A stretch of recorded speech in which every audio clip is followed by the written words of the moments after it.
এনসিপিআইতে হ্যাঁ, এনডিএতে না, দুই নৌকায় পা দিয়ে তিন সংখ্যালঘু সাংসদের মঙ্গল মিলনে আজও গড়াজে থাকছেন তিন সংখ্যালঘু সাংসদ। একদিকে প্রধানমন্ত্রী অমিত শাহের সঙ্গে সাক্ষাৎ করেছেন আবু তাহের, খলিলুর রহমান, ইউসুফ পাঠানরা বৈঠক করেছেন রাজ্যের মুখ্যমন্ত্রী শুভেন্দু অধিকারীর সঙ্গেও।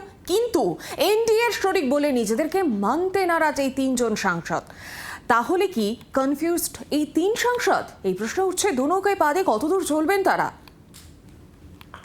আরো বিস্তারিত জানি গোটা বিষয় নিয়ে টেলিফোন লাইনে রয়েছেন আমাদের প্রতিনিধি রাজীব চক্রবর্তী। রাজীব, দু নৌকায় পা দিয়ে চলছে সংখ্যালঘু এই তিন সাংসদ, এত কনফিউশন? দেখো, সংসদের অধিবেশন চলছে এবং তাতে পশ্চিমবঙ্গ থেকে মুর্শিদাবাদের তিনজন সাংসদ তাতে যোগ দিয়েছেন এবং এবার তারা তৃণমূল সাংসদ নন, এবার তারা এনসিপিআই সাংসদ। এবং এনসিপিআই দলে যোগ দেওয়ার পর এনসিপিআই তারা এনডিএ কে সমর্থন করেছে। কিন্তু মুর্শিদাবাদের তিন সাংসদ আবু তাহের, খলিলুর রহমান এবং ইউসুফ পাঠান, তাদের বক্তব্য তারা এনডিএ তে যোগ দেননি। যদিও সেটা পরস্পর বিরোধী তারা কথা বলছেন, তার কারণ এনসিপিআই দলটি এনডিএ তে যোগ দিয়েছেন কিন্তু তারা বলছেন যোগ দেননি। এই জায়গায় সৌগত রায় তিনি কটাক্ষ করে বলছেন যে এই সাংসদরা তারা দু নৌকায় পাড় দিয়ে চলছেন এবং তারা গাছেরও খাবো তলারও কুড়বো এই পলিসি, এই নীতি নিয়ে চলছেন।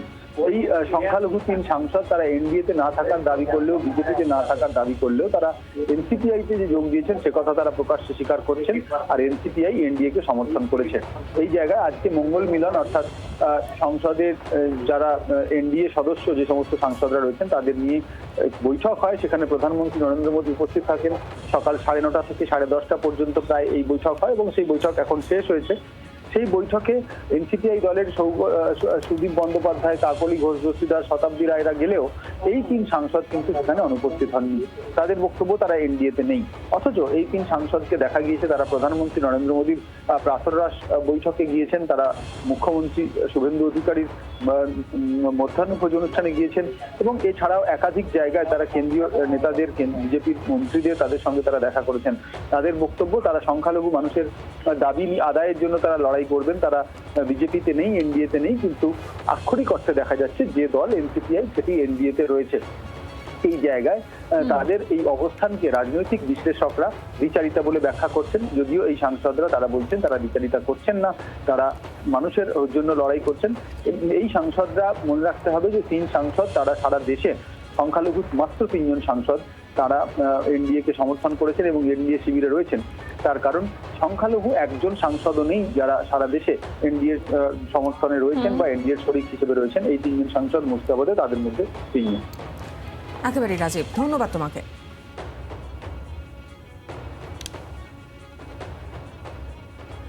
আমরা শুনবো এর আগে সৌগত রায় এবং আবু তাহের তারা কি বলেছেন।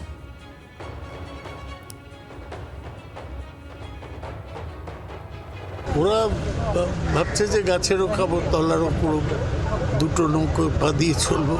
এটা যে হয় না ওদের, সেটা শিখতে আর কিছুদিন সময় লাগবে। এটা কি ওদের স্ট্র্যাটেজি? তার কারণ এখানে অমিত শাহের সাথে ওরা ওদের এত বুদ্ধি যে স্ট্র্যাটেজি করবে আমার মনে হয় না। ওদের মনে হচ্ছে যে তাৎক্ষণিক সংবাদ মাধ্যমে থাকার জন্য এইসব করতে হবে। এনডিএতে নেই, বিজেপিতে নেই, আমরা আমার কমিউনিটি, মাইনরিটি কমিউনিটির মধ্যে লড়াই করে যাব। যদি মাইনরিটি কমিউনিটির সঙ্গে কোনোভাবে কোনো রাজ্য সরকার হোক, কেন্দ্রীয় সরকার হোক, কোনো ধরনের অত্যাচার করে তাহলে আমরা তা রুখে দাঁড়াবো এবং পার্লামেন্টে আর রাজ্যে যেখানেই হোক তা বিরোধিতা করব। শুনলাম সৌগত রায় এবং আবু তাহের খানের বক্তব্য। এনডিএর বৈঠকে বেশ কয়েকবার গড়হাজির ছিলেন, কিন্তু মুখ্যমন্ত্রী শুভেন্দু অধিকারীর সঙ্গে কিন্তু দেখা করেছেন। এনসিপিআইতে হ্যাঁ, এদিকে এনডিএতে না, একেবারে কি দু নৌকায় পা দিয়ে রয়েছেন এই তিন সংখ্যালঘু সাংসদ। মুর্শিদাবাদে তিন সংখ্যালঘু সাংসদ দু নৌকায় পা দিয়ে চলছে। মঙ্গল মিলনে আজও গড়হাজির থাকছেন তিনজন সংখ্যালঘু সাংসদ। একদিকে প্রধানমন্ত্রী অমিত শাহের সঙ্গে সাক্ষাৎ করেছেন আবু তাহের, খলিলুর রহমান, ইউসুফ পাঠানরা বৈঠক করেছেন রাজ্যের মুখ্যমন্ত্রী শুভেন্দু অধিকারীর সঙ্গেও। কিন্তু এনডিএর শরিক বলে নিজেদের মানতে একেবারে নারাজ এই তিনজন। তাহলে কি কনফিউজড এই তিন সাংসদ? সেই প্রশ্নই উঠছে। আর এই মুহূর্তে আমাদের সঙ্গে টেলিফোন লাইনে রয়েছেন স্বাস্থ্যমন্ত্রী শারদত্ত মুখোপাধ্যায়। শারদত্ত বাবু, এনসিপিআইতে হ্যাঁ, এদিকে এনডিএতে না, দুই নৌকোয় কি পা তিন সংখ্যালঘু সাংসদের? কিভাবে দেখছেন এই গোটা বিষয়টা? সংখ্যালঘুদের এই রাজনৈতিক অভিপ্রায় দেখে আমার সত্যি হাসি পাচ্ছে। দোলনায় দুলছেন। কোন দিকে গিয়ে থামবেন নিজেরাই বুঝতে পারছেন না। একবার এনসিপিআই, একবার এনডিএ, বেসিক্যালি ওরা নিজের রাজনৈতিক অস্তিত্ব হারিয়ে ফেলেছেন। রাজনৈতিক অস্তিত্ব খুঁজে পাওয়ার চেষ্টায় অনেক কিছু করবেন এখন। কিন্তু সবে শুরু হয়েছে, কোথায় আছেন কোথায় নেই। ওরা আসলে জনগণের কাছে থেকেই সরে এসেছেন, সেখানেই ওরা নেই। জনগণ ওদেরকে প্রত্যাখ্যান করবে। আগামী নির্বাচনে আপনারাই দেখতে পারবেন ওদেরকে জনগণ প্রত্যাখ্যান করবে, কেন এগুলো সব জনগণ দেখছে। ওরা যে বিচারিতা করছে ধারাবাহিক ভাবে, কোন দলের সঙ্গে আছে কোন দলের সঙ্গে নেই। তৃণমূলের টিকিটে ওরা সাংসদ হলেন, আর তার পরবর্তীকালে দল বদলে এনসিপিএ হলেন।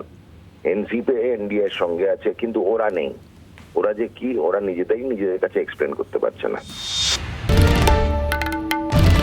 বাংলার আওয়াজ, বাঙালির আবেগ, জি 24 ঘন্টা।